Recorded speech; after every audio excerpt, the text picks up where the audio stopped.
Yeah. Celtics hold on for a 96-87 win over the New Jersey Nets. The Nets fall to 4-45. But I got to give credit to the Nets. They played a very good game. They played about a good 3.5 quarters and slipped a little in the last 6 minutes of the game.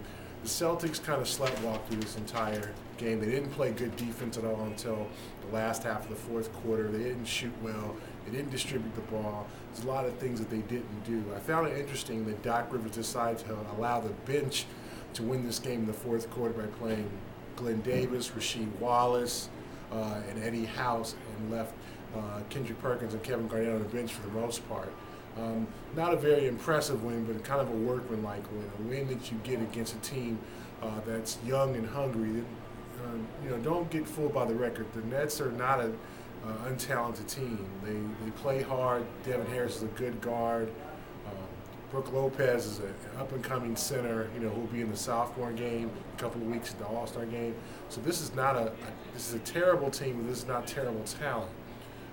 So I'm not sure what the Celtics, proved tonight besides that they can get a win against a bad team. They better be ready Sunday against Orlando Magic simply because they're going to have to bring it for 4 quarters. They can't play 8 to 10 or 12 good minutes and expect to win the game.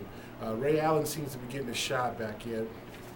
He had 26 points tonight, and he was the scoring catalyst. His shot is starting to go down. I think that slump is starting to come to an end. He's starting to get his confidence back. He's starting to shoot, starting to take the ball to the basket, get to the free throw line. Do the little things that you do when you're in slumps. You don't always take jump shots. Sometimes you take it to the basket, get the confidence by hitting the shorter shots. Rajon Rondo was the usual self, distributed the ball, played well. Kevin Garnett, 10-7, nothing special, but they didn't need him to be special tonight. So not at all a very impressive win for the Celtics, but a win nonetheless, the 32-16. And remember, they're just trying to get to that first or second seed. Orlando lost to Washington tonight.